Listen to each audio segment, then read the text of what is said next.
देखिए भैया, हम आपको जो अभी यहाँ पे बता रहे हैं, जो हमारे बायोलॉजी का जो क्वेश्चन की हम सीरीज आपको स्टार्ट कर रखे हैं, उसमें बायोलॉजी ऑब्लिक जीके के 50 जो एनसीईआरटी मोस्ट इंपॉर्टेंट क्वेश्चन की सीरीज है, उसकी आज हम आपको 5वीं सीरीज बताने जा रहे हैं। जैसा कि मैंने पहले बताया भी था कि जो ये क्वेश्चन हम सीरीज आपको बता रहे हैं, चाहे जिस प्रकार की आप कंपटीशन की परीक्षाओं में बैठते हो या वनडे एग्जाम में बैठा किया करते हो, वहां पे आपका ये क्वेश्चन क्या किया जाता है, पूछा जाता है, जो कि बहुत ही इंपॉर्टेंट क्वेश्चन है। और आप सब लोगों से मैं बार बार कहता हूं कि आप सब लोग पूरा क्लास विधिवत तरीके से सुना करें, और 5 ही क्वेश्चन नहीं, उस 5 क्वेश्चन के थ्रू मेरा कई क्वेश्चन आपको बताने का प्रयास रहा किया करता है। तो आइए शुरू करते हैं। आज हम आगे यहाँ पे पहला क्वेश्चन है आपका, जीव विज्ञान शब्द का प्रयोग किसने किया था। बहुत इंपॉर्टेंट क्वेश्चन है। आपसे यह पूछा जाता है कि जीव विज्ञान के जनक कौन है। तो अगर आप जीव विज्ञान का जनक कहा जाता है तो आप तुरंत क्या कह देते हैं, अरस्तु। अरस्तु ने क्या किया था, एक पुस्तक लिखा था जिसे हिस्टोरिया ऑफ एनिमिलिया कहा करते हैं। उसमें उन्होंने क्या किया था, कई जंतुओं का वर्णन किया था, इसलिए अरस्तु को जीव विज्ञान का पितामह या जनक कहा जाता है। दूसरा क्वेश्चन है यहाँ पे लैमार्क, ऑप्शन है लैमार्क तथा ट्रेविनेरस। तो जी हाँ, जीव विज्ञान शब्द का जो प्रयोग किया था वो किस साइंटिस्ट ने किया था, लैमार्क एवं ट्रेविनेरस ने किया था। और ये जो तीसरे वैज्ञानिक है पुरकिंजे, पुरकिंजे ने क्या किया था आपको बता दे रहे हैं, इन्होंने जीव द्रव्य के बारे में क्या किया था, स्टडी किया था। और डार्विन को तो सब लोग जानते हो, चार्ल्स डार्विन जो है ये बहुत ही प्रसिद्ध वैज्ञानिक है, जिन्होंने जिराफ के बारे में क्या किया था, जैव विकास के सिद्धांत के बारे में अपना क्या किया था, पूरा सिद्धांत दिया था। प्रकृति विवरण द्वारा नई जातियों की उत्पत्ति कैसे होती है, ये डार्विन के सिद्धांत हुआ करते थे। तो आई होप पहला क्वेश्चन आपको एकदम विधिवत तरीके से समझ में आ गया होगा कि जो जीव विज्ञान शब्द का प्रयोग किसने किया था, लैमार्क, और किसने किया, ट्रेविनेरस ने क्या किया था, जीव विज्ञान शब्द का प्रयोग किया था। आप चारों ऑप्शन में जो मैं चीजें बताता हूं, इसे भी आप बढ़िया तरीके से लिख सकते हैं, नोट्स में जान लीजिए। वनस्पति विज्ञान के जनक हैं, मतलब फादर ऑफ बॉटनी। ये क्वेश्चन एकदम नॉर्मल क्वेश्चन है, लेकिन हम आपको बता रहे हैं, सुनिए यहां से ध्यान से, कि हम इस क्वेश्चन के थ्रू इन सभी वैज्ञानिकों के बारे में आपको बताना चाहते हैं।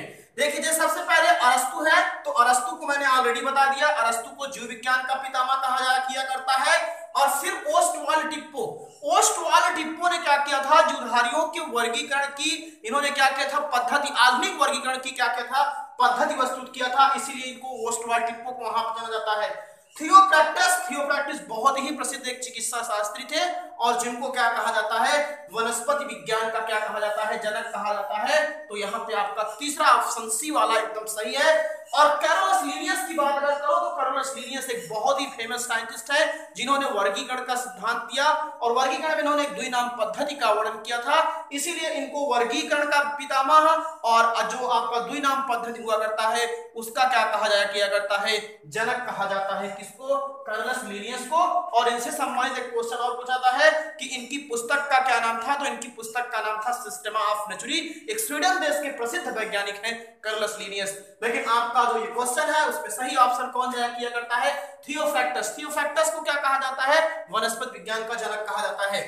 अगला क्वेश्चन है, चिकित्सा शास्त्र के जनक कौन है। ये क्वेश्चन आपके लिए ध्यान दीजिए। पहला ऑप्शन है हिपोक्रेटस, दूसरा ऑप्शन है लैमार्क, तीसरा ऑप्शन है मेंडल, और चौथा ऑप्शन है डार्विन। अभी मैंने डार्विन के बारे में ऊपर बता दिया कि डार्विन ने जैव विकास का सिद्धांत प्रस्तुत किया था। उन्होंने ये बताया था कि जिराफ की गर्दन किस तरीके से लंबी हुई थी। और फिर मेंडल को तो सब लोग जानते हो, मेंडल ने क्या किया था, आनुवंशिकता का सिद्धांत दिया था, इसीलिए सर ग्रेगर जॉन मेंडल को क्या कहा जाता है, आनुवंशिकता का जनक कहा जाता है। एक क्वेश्चन आपसे ये पूछा था कि मेंडल ने किस पौधे पर अपना प्रयोग किया था, तो गार्डन पी पर अपना प्रयोग किया था। उसका वैज्ञानिक नाम क्या था, उसका वैज्ञानिक नाम था पाइसम सटाइगम था, तो इसलिए मेंडल प्रसिद्ध है, जान लीजिए। लैमार्क आपको मिलता है, लैमार्क की बहुत फेमस पुस्तक है, उस पुस्तक का नाम है फिलॉसफी ऑफ जूलॉजी। ये भी पुस्तक बहुत पूछी जाती है, आपको बता दे रहे हैं, ध्यान दीजिएगा।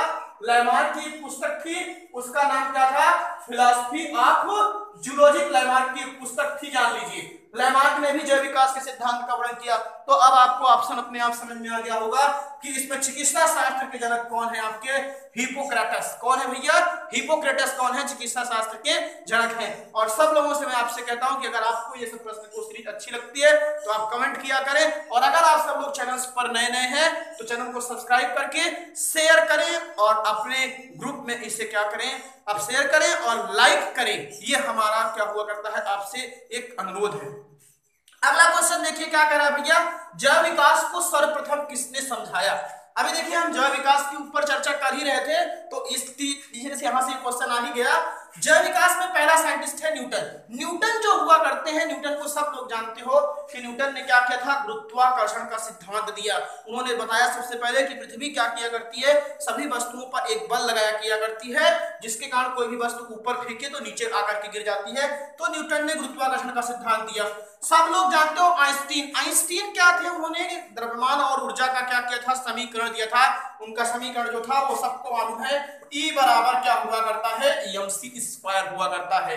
तो आइंस्टीन। मेंडल को मैंने अभी बताया था कि मेंडल ने क्या किया था, आनुवंशिकता के बारे में न्यू रखी थी, इसीलिए मेंडल को क्या कहा जाता है, आनुवंशिकता का जनक कहा जाया किया करता है।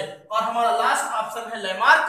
तो लैमार्क ने ही, मैंने अभी बताया आपको कि लैमार्क ने अपनी पुस्तक लिखी थी फिलॉसफी ऑफ जूलॉजी, उसमें उन्होंने अंगों का उपयोग एवं अनुपयोग और उपार्जित लक्षणों की वंशागति के बारे में बहुत ज्यादा डिटेल बताया था, और इसलिए लैमार्क को क्या कहा जाता है, जैव विकास के सिद्धांत के बारे में बताने का तथ्य दिया जाता है। तो हमारा यहाँ पे ऑप्शन कौन सा सही होता है, चौथा ऑप्शन सही होता है। अगला क्वेश्चन है, योग्यतम उत्तरजीविता का सिद्धांत कौन दिया। ये क्वेश्चन बहुत इंपॉर्टेंट है। वैसे भी हम जितने भी क्वेश्चन लेते हैं, मैं आपको सीधा सीधा बताता हूं, सारे हमारे क्वेश्चन जो हुआ करते हैं वो एनसीईआरटी पे बेस्ड है, सब एनसीईआरटी के आधारित पर क्वेश्चन है। और अगली चीज ये होता है कि चाहे आप सिविल सर्विसेज की तैयारी कर रहे हैं, चाहे आप यूपी टेट, चाहे टेट, चाहे किसी भी प्रकार की परीक्षाओं में आप भी हो, कोई भी परीक्षा में बैठते हैं, वहां पे ये सारे क्वेश्चन जीके और बायोलॉजी के रूप में आपसे पूछे जाते हैं। अगला क्वेश्चन है, योग्यतम उत्तरजीविता का सिद्धांत किसने प्रतिपादित किया। तो मैंने बता दिया, लैमार्क जो थे, इन्होंने भी बताया मैंने आपको कि इन्होंने क्या दिया था, उपार्जित लक्षणों की वंशागति का सिद्धांत। लैमार्क ने कौन सा दिया, उपार्जित लक्षणों की वंशागति का सिद्धांत। ह्यूगो ड्रीविज जो थे, इन्होंने एक सिद्धांत प्रस्तुत किया था, उस सिद्धांत का नाम था उत्परिवर्तनवाद। एक पौधा था संधा प्रिमरोज ऑर्निथोरल अमेरिकाना, उस पर उन्होंने उत्परिवर्तनवाद का प्रयोग किया। और पास्चर को सब लोग जानते हो, इनका पूरा नाम लुई पास्चर था। इन्हें सूक्ष्म जीव विज्ञान का क्या कहा जाता है, जनक किया जाता है। इन्होंने दूध को शुद्ध करने की प्रक्रिया, जिसको पास्चुरीकरण कहा किया करते हैं, उसकी इन्होंने क्या किया था, खोज भी किया था। और इस तरीके से आपका ऑप्शन कौन सा सही जाया किया करता है, डार्विन। डार्विन ने क्या किया था, योग्यतम उत्तरजीविता का सिद्धांत दिया था। उन्होंने यह बताया था योग्यतम उत्तरजीविता के सिद्धांत में कि वही जीवधारी इस पृथ्वी पर जीवित रहने के योग्य पाया जा सकता है जो अपने आप को वातावरण के अनुसार उसमें अनुकूलित करने की क्षमता हुआ करती है, वही योग्य रहता है। तो इस तरीके से ये हमारे 5 प्रश्नों की सीरीज जो 5 आपके साथ मिलते हैं, ये बहुत ही इंपॉर्टेंट क्वेश्चन है। इन्हें आप बढ़िया तरीके से देखें और एक कॉपी में इनको लिखते रहें, क्योंकि हमारी जो सीरीज जाने वाली है इसे पर डे आपको बढ़ती चली जाएगी और आपके नॉलेज में इंक्रीज करना ही हमारा ध्येय है। तो तब तक बस आपकी क्लास यहीं पे हम क्लोज करते हैं। थैंक यू, धन्यवाद, बाय।